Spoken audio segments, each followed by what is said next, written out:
Hola amigos, ¿cómo están? Una vez más, hoy tengo un invitado súper especial, que es el padre Manuel Tamayo.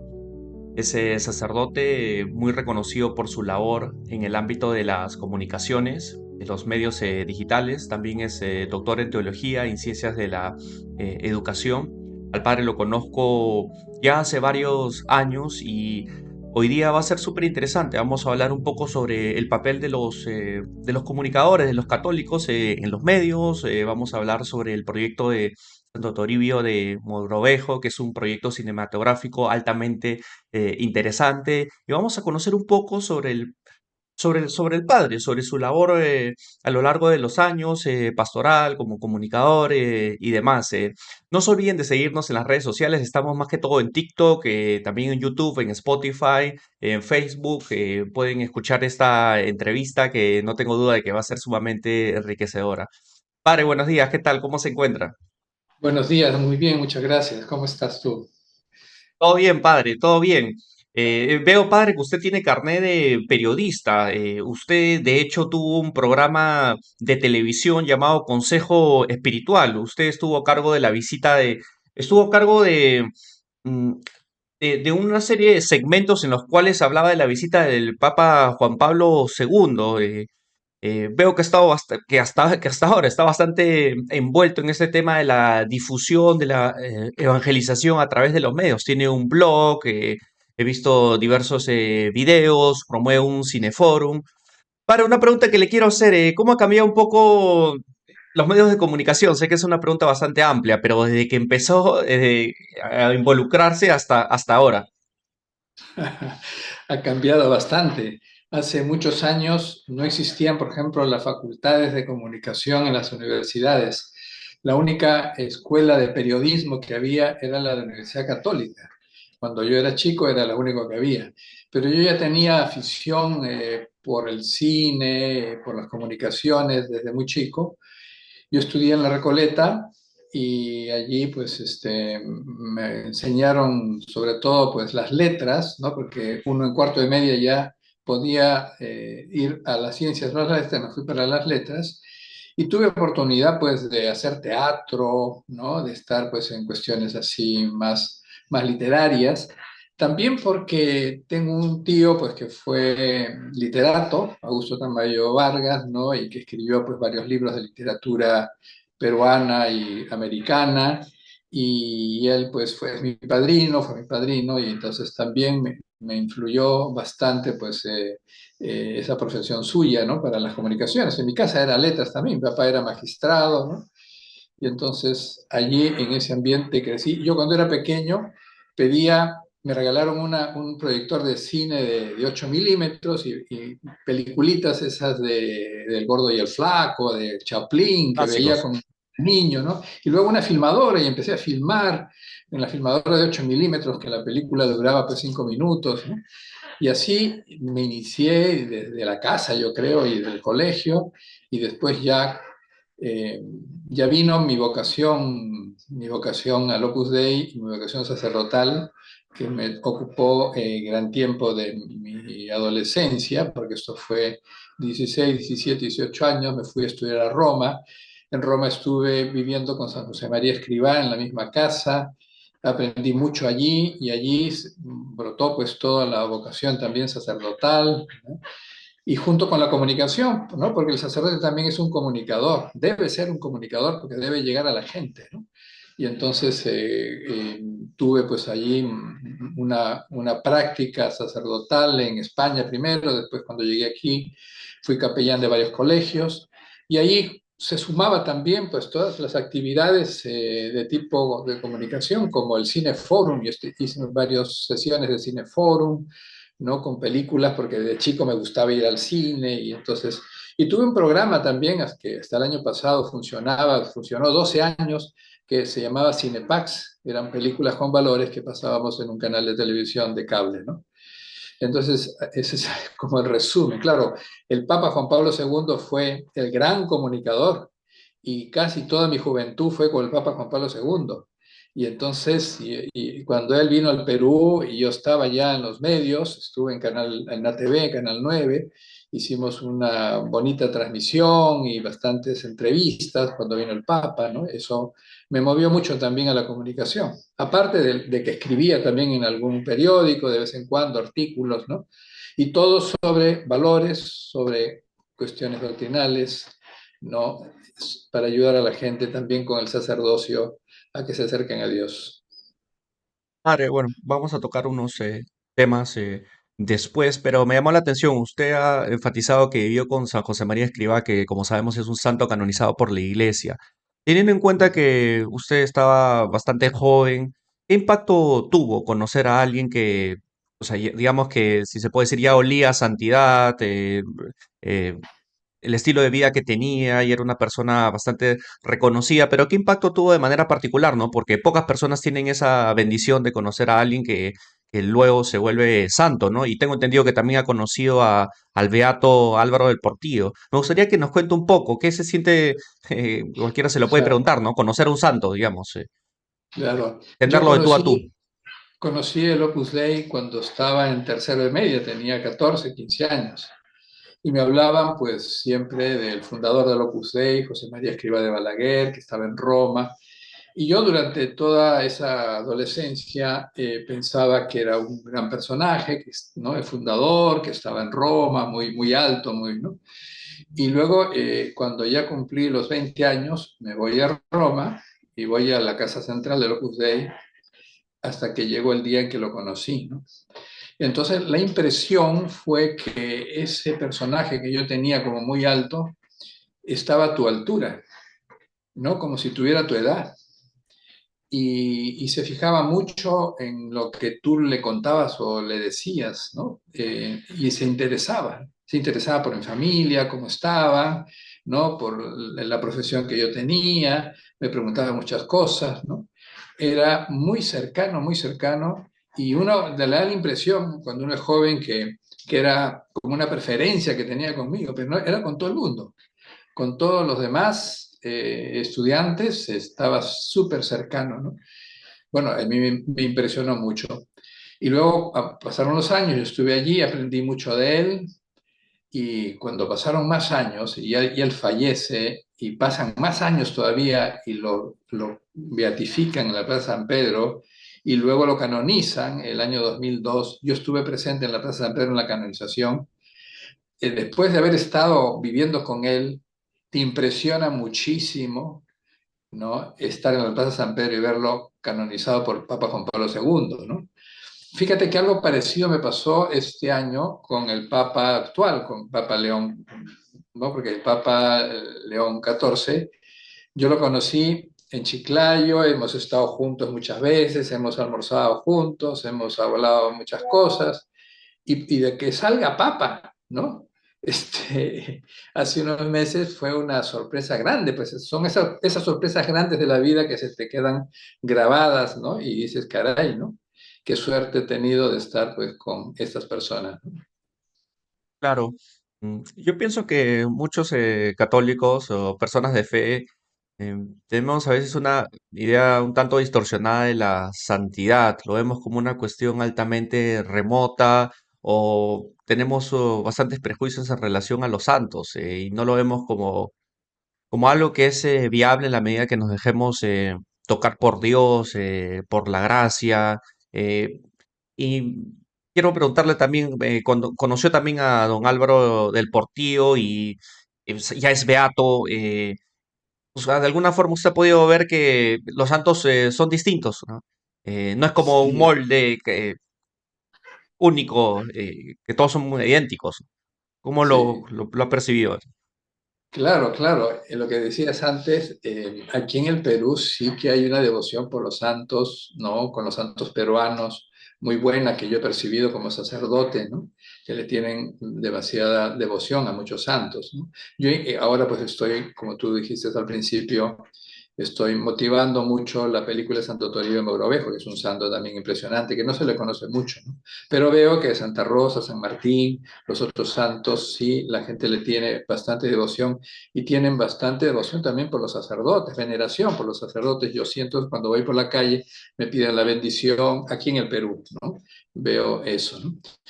lógicamente, pues hay grupos, hay sectores en los que se ataca a la iglesia, siempre la iglesia ha sido atacada, esta época igual, ¿no? Se le ataca bastante en muchos sitios, en muchos lugares, hay persecuciones, hay matanzas, ¿no? Como en Nigeria, hace poco han matado varios cristianos, ¿no? Eso es toda la vida, ¿no? Pero bueno, la iglesia avanza con el signo de la contradicción. Y como decías, los santos son seres normales, ¿no? Como tú y como yo. Son distintos, cada uno tiene su temperamento, su carácter. Don Álvaro era totalmente distinto a San José María Escrivá de Balaguer. José María tenía una personalidad fuerte, ¿no? Era un hombre así de entrada, ¿no? Y don Álvaro era sereno, súper bueno, ¿no? Muy cercano también, sonriente, ¿no? Y secundaba mucho lo que hizo San José María, ¿no? Y bueno, es un hombre súper admirable, un ingeniero de caminos, de una cabeza impresionante, que trabajó en el Vaticano y hizo mucho bien pues a la iglesia, ¿no? Don Álvaro del Portillo. Y estamos ahora rezando por su canonización. Claro. Usted enfatizaba que de alguna forma todos somos comunicadores, eso es innegable, ¿no? Y los sacerdotes o los agentes pastorales, los que tienen que hacer catequesis, los que tienen que predicar, en esos casos se ve muy presente este papel de comunicador, ¿no? Usted hablaba de Juan Pablo II, que como sabemos era un comunicador fascinante, tan solo verlo y irradiaba mucho carisma y ha tenido un gran impacto, incluso nos atreveremos a decir a nivel mundial, ¿no? Lo que representó en la época de la Guerra Mundial, cómo contribuyó a que caiga el comunismo. También yo pienso, padre, en Fulton Sheen, el cardenal, que es más conocido en Estados Unidos, bien conocido, que tenía una capacidad increíble, ¿no?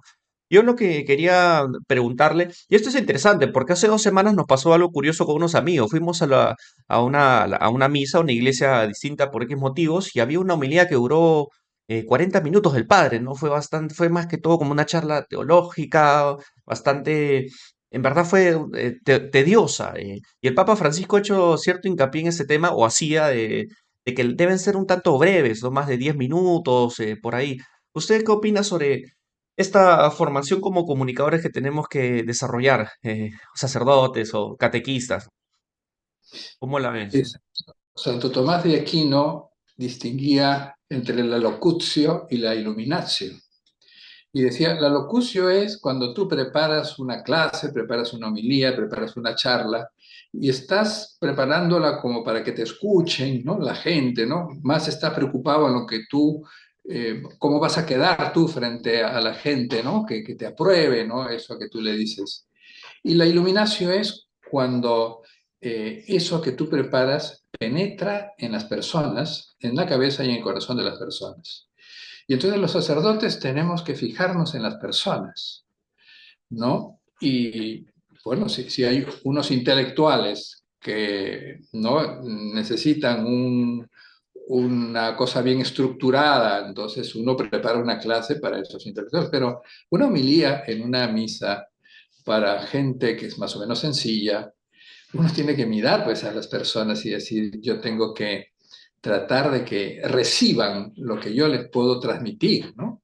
¿No? Con mi vida, ¿no? No solamente con las palabras, sino también con la vida, cuando estoy rezando en ese momento, ¿no? Que pueda tocar los corazones de las personas, ¿no? Entonces, eso es lo que hay que tener en cuenta, ¿no? Cómo recepciona la gente lo que nosotros transmitimos, ¿no? De acuerdo. Padre, mencionó al Papa León XIV. Usted estuvo radicando en Chiclayo y por ello tuvo la oportunidad de conversar no pocas veces con él, ¿no? Eh, digamos, ¿qué expectativas tiene en relación a este nuevo Papa? Digamos, que usted, porque tuvo la bendición de poder pasar tiempo, de conocerlo, de ver su manera de pensar como pastor, a nivel teológico, en base a lo que usted conoce, ¿qué podría prever sobre su mandato, sobre su pontificado? eh, a diferencia quizás de Francisco, ¿no? ¿Qué cuestiones va a enfatizar más, ¿no? ¿Cómo usted lo puede prever? Bueno, cada época tiene su papa y está el Espíritu Santo, el que asiste a la iglesia, ¿no? Todos los papas tienen su modo de ser también y sus sesgos, digamos, para determinados temas, ¿no?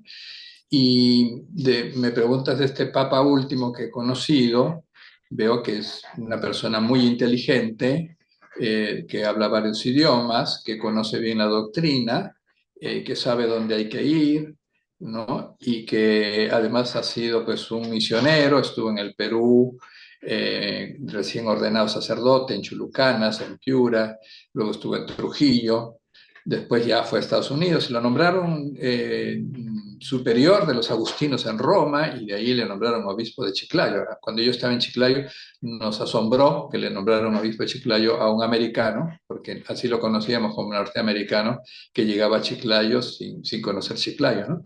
Pero al poco tiempo se hizo con la diócesis porque también era, la diócesis de Chiclayo es una diócesis bien estructurada, porque tuvo dos buenos obispos, obispos santos antes, hasta tres, ¿no?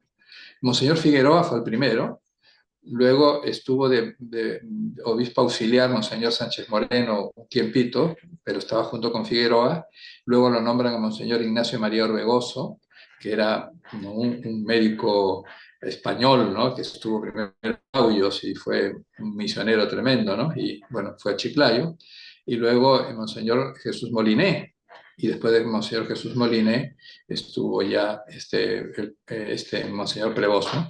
Y los anteriores prepararon una diócesis muy buena, había pues un seminario con vocaciones, había una universidad de la diócesis que funcionaba bien, había un colegio grande, que es el Colegio Santo Toribio, que funcionaba bien, y un montón de sacerdotes bien formados también, o sea que él llega a un lugar donde todo estaba bien estructurado y le encantó. Por eso ahora cada rato menciona a Chiclayo con agradecimiento, ¿no? Él no ha estado en una empresa, no, ha estado en la diócesis. Y entonces allí es donde él ha recibido pues todo ese cariño, pues también de la gente chiclayana, que es muy querendona, muy cariñosa, ¿no? La ciudad de la amistad se le llama, ¿no? Y entonces él está feliz con Chiclayo. Espero que cuando haga el viaje al Perú va a estar lógicamente en Chiclayo, ¿no? Claro. Y algunas cualidades que podría resaltar como pastor, como obispo que fue, que era, a diferencia de otros, Él ¿no? sabe escuchar. Eso es una cualidad grande, ¿no? No es una persona habladora. Cuando estamos sentados allí en una mesa, él está callado. Hay otros que hablan mucho más que él. Y él escucha. Y cuando le preguntan, es directo.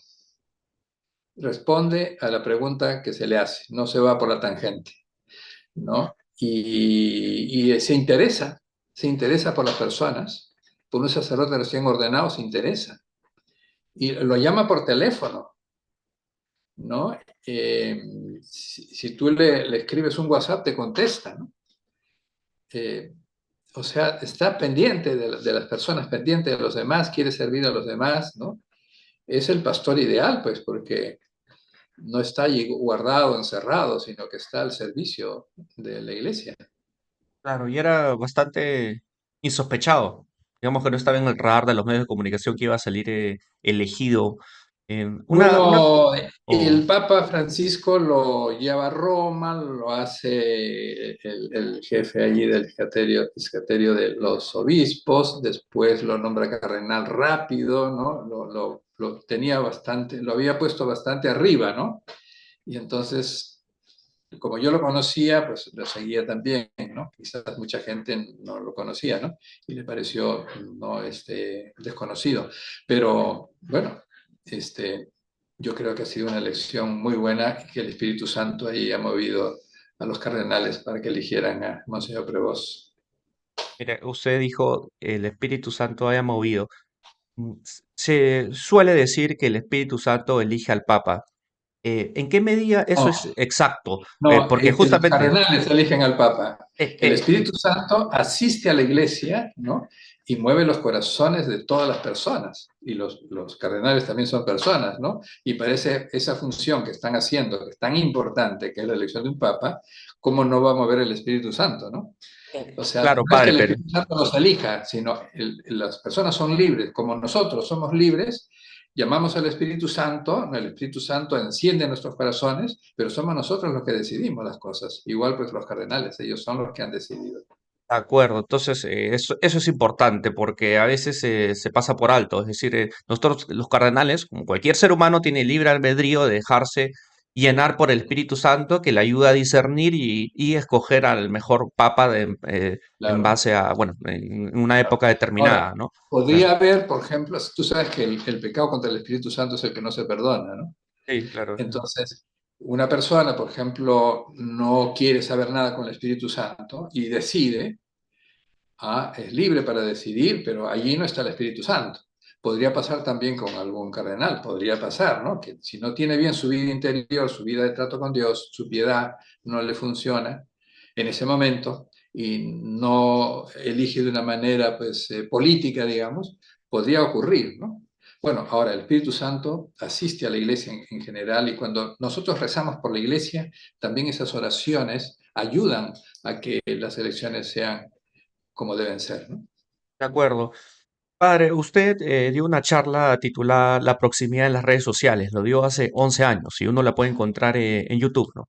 Y bueno, yo la vi y encontré distintas cosas interesantes. Si me permite citar algo que usted dice brevemente, dice, la información nos satura a toda hora de manera indiscriminada. Este exceso nos puede llevar a una superficialidad. Comienza a enumerar los desafíos y los peligros que hay. Pérdida de tiempo, distancia entre los padres y los hijos, que uno tiende a volar, a sumergirse en fantasías muy reales de una manera excesiva. Habla de vanidad, habla de exposición a desconocidos, lo cual viene a ser un peligro.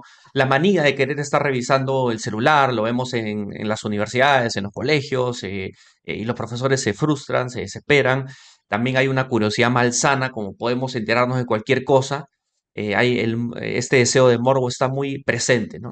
Y es interesante porque usted bueno, hace 11 años dio esa charla y eso está más presente que nunca, ¿no? Cuando usted enumeraba todos esos desafíos, esos peligros, esas amenazas que están. Y la pregunta es, ¿qué se puede hacer? ¿No? Usted nos habla del papel de la comunicación, de formar a los chicos, un poco en estos últimos 11 años, yo sé que es un tema bastante complejo, pero ¿qué podemos hacer frente a esos? Todo eso, lo que usted está mencionando, es el desafío que yo tengo y que lo tenemos la mayoría, ¿no? No solamente jóvenes, también adultos. Usted ha visto personas muy mayores, no voy a mencionar, piensa en mi familia, algunos que están ahí con el celular en reuniones. Entonces, ¿qué podemos hacer frente? O sea, acá no se trata vilificar, decir que la comunicación es intrínsecamente mala. No, sabemos las bondades y las hablamos mucho. Sin embargo, yo tengo mis dudas de que no se habla lo suficiente en relación a los desafíos. Le pregunto, ¿qué podemos hacer al respecto? Sí, la comunicación no es solo los medios de comunicación ni las técnicas, ¿no?, que hay ahora de la comunicación, ¿no?, lo tecnológico, ¿no?, que es lo que está de moda y que todo el mundo tiene, los celulares, las computadoras, todo eso para comunicarse, ¿no? No solamente son los medios, son las personas. Y las personas tienen que amar y tienen que amar con orden. O sea, ahí entra la iglesia que nos enseña lo que Jesucristo nos ha enseñado, ¿no? Que hay que amar a Dios sobre todas las cosas y luego al prójimo, ¿no? Y el amor no es el amor propio, no es el beneficio propio, sino es el amor a Dios y el amor a los demás que está por delante.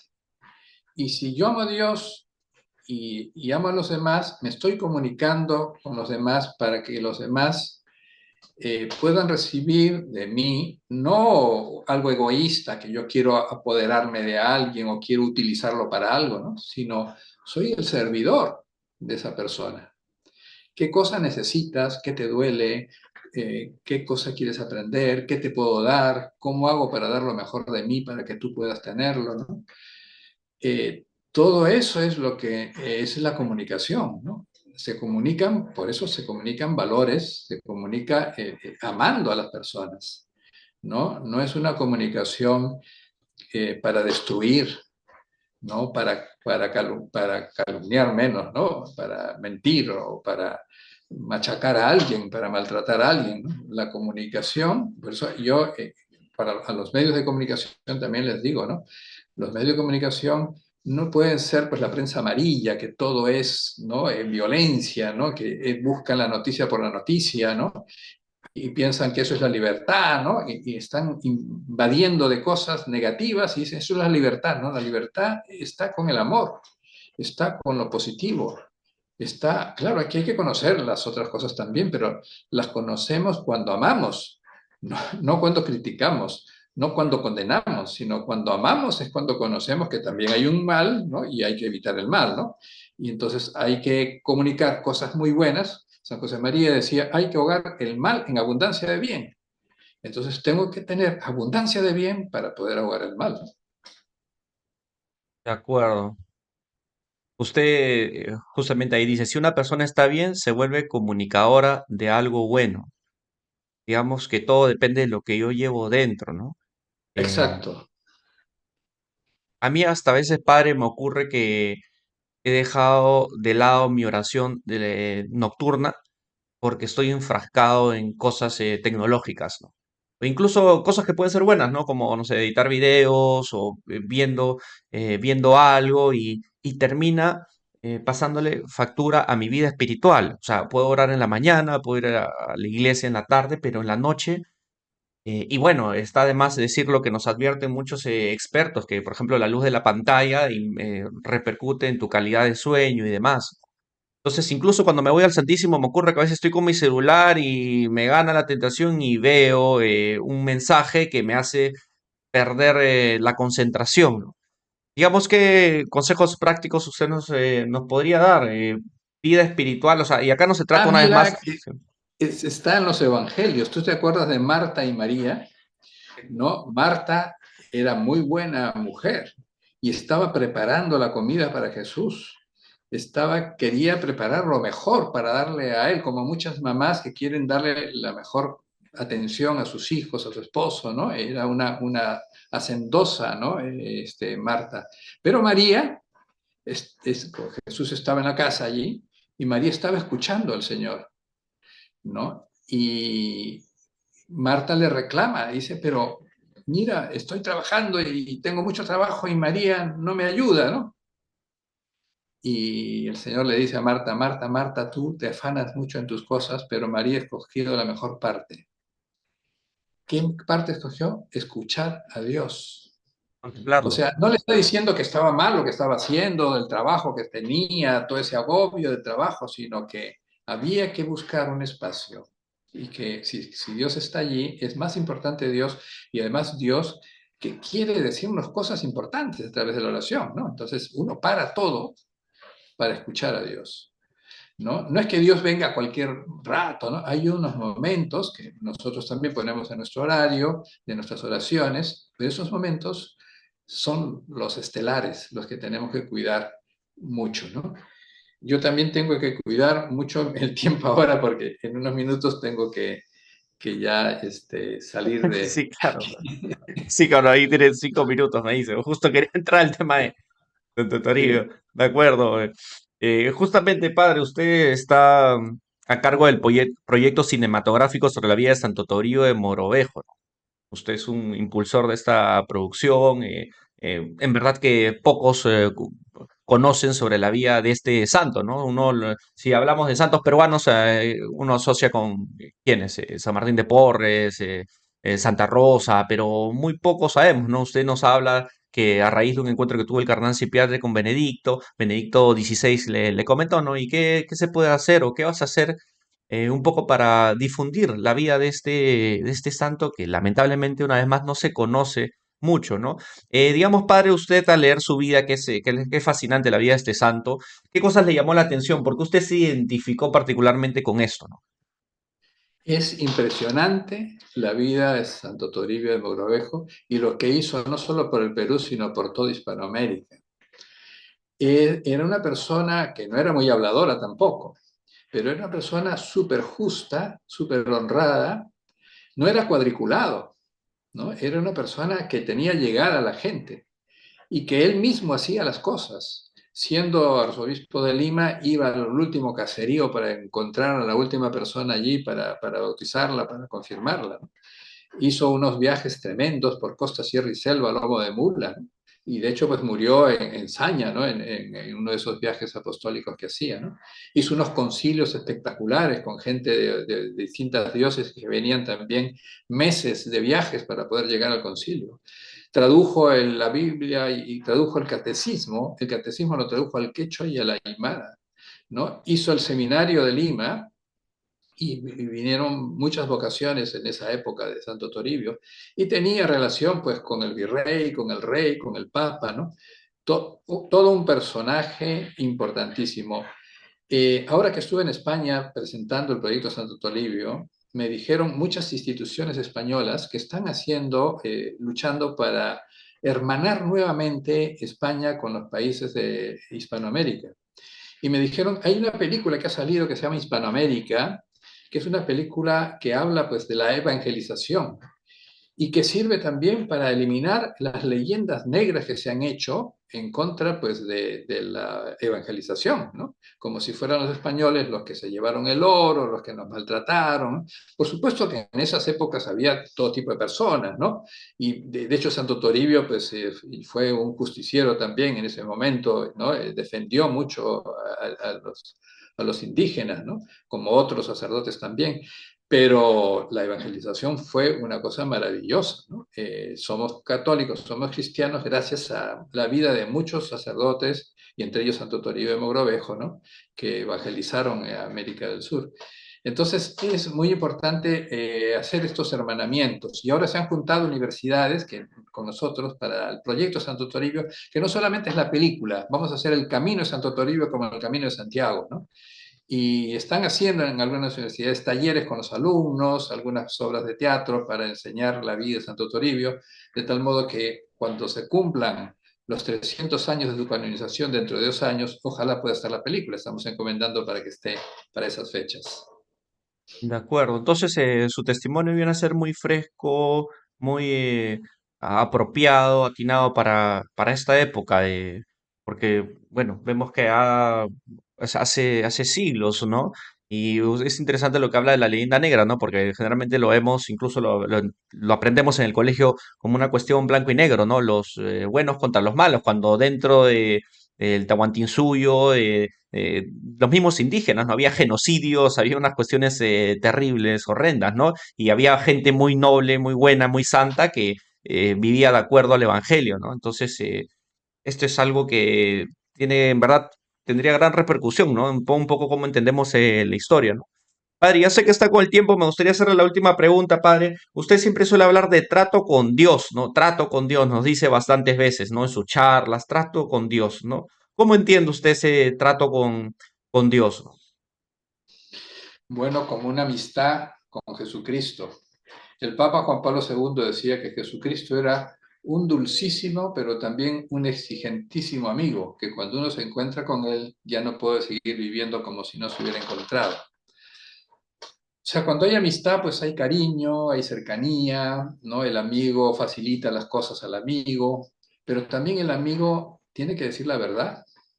Y decir la verdad, pues es decirle muchas cosas a aquel amigo que quizás pues, no está haciendo bien, ¿no? Se llama la corrección fraterna que está en el Evangelio. No se le dice de un modo impositivo, ¿no? De arriba para abajo, ¿no? Sino con el ejemplo, de una manera muy cariñosa, ¿no? Como son ambos amigos. Bueno, todo eso se aprende de la oración, del trato con Jesús, porque cuando uno va a tratar a Jesús, Jesús tampoco te dice que tú eres lo máximo, que eres un Superman, ¿no? ¿No? Te hace ver, te señala tus defectos, tus pecados, ¿no? Para que tú veas que tienes que corregirte, ¿no? Y el Señor dice, yo pongo el dedo en los que amo, ¿no? O sea, toco la herida de los que amo. Y a veces nos duele cuando el Señor nos toca la herida porque somos nosotros pecadores, ¿no? Pero es esa mano buena, esa mano que aprieta y que exige y que nos ayuda pues a luchar y a ser buenas personas, ¿no? Por eso el trato con Dios, el trato de amistad con Dios, con Jesucristo, se aprende también a tratar a los demás, ¿no? Es el mismo corazón el que ama a Dios y el que ama al prójimo. De acuerdo. Sí. Me quedo también pensando en lo que decía ese pasaje bíblico. No somos como Marta hoy en día, ¿no? Estamos ansiosos y preocupados por muchas cosas y una sola es la importante, ¿no? La contemplación, el trato con Dios, ¿no? Y como usted Sí, dijo, no es que no, no es un llamado a la pasividad, a quedarnos cruzados de brazos. Yo creo que va por un tema de discernir y ver prioridades. Sí. Y los que estamos en la computadora por temas de trabajo estamos, o con los Ahora, ojo celulares. con la palabra discernir, ¿ah? Porque Mm, puede ser ambigua. mm. Discernir no es qué cosa es lo que me conviene a mí. Eso no es discernir. Discernir es qué cosa es lo que Dios quiere, Ah, vale, gracias por... ¿verdad? Entonces, si yo hago oración, estoy conversando con Dios y discernir es Ujú. qué me está diciendo Dios y qué le estoy diciendo yo allí. Y ver lo que Dios me está pidiendo para que yo haga. ¿No? Porque si yo digo discernir es a lo que a mí me conviene, entonces, no me conviene esto, entonces no quiero hacer la voluntad de Dios, ¿no? Porque yo soy libre y yo mismo voy a decidir, ¿no? No, Dios es Dios y Dios nos ha traído con una misión y tenemos que conocer esa misión que tenemos nosotros en la tierra, ¿no? Entonces el discernimiento tiene que ser eso, ¿qué cosa me está diciendo Dios? ¿O qué tengo que quitar obstáculos para poder escuchar mejor a Dios que me habla? De acuerdo. Padre, para cerrar, hemos hablado ahora sobre un poco sobre su vida, su papel en los medios de comunicación, en la experiencia que usted ha adquirido, sobre este proyecto que, como nos indica, no es solo cinematográfico en relación a Santo Toribio de Mogrovejo. ¿Alguna idea final que nos gustaría compartir en base a lo que hemos platicado el día de hoy? Bueno, la unidad, tenemos que rezar por la unidad de la iglesia, también por la unidad del país. En el país hay mucha corrupción. Por todas partes sale la corrupción, es como la pus sale por todos lados. Hay que rezar y rezar para que hayan personas buenas, personas honradas, personas sanas, personas valientes, personas que digan las cosas claras. No, hay que rezar, hacen falta santos, decía San José María, ¿no? Estas crisis mundiales son crisis de santos, ¿no? Vamos a rezar para que hayan santos, ¿no? En la iglesia y santos en todo el mundo, ¿no? Eso es lo que San José María predicaba por todas partes, ¿no? La santidad en medio del mundo, ¿no? Eso es lo que hace falta. De acuerdo. Incluso los comunicadores estamos llamados todos a la santidad. Por Bueno, supuesto. sí.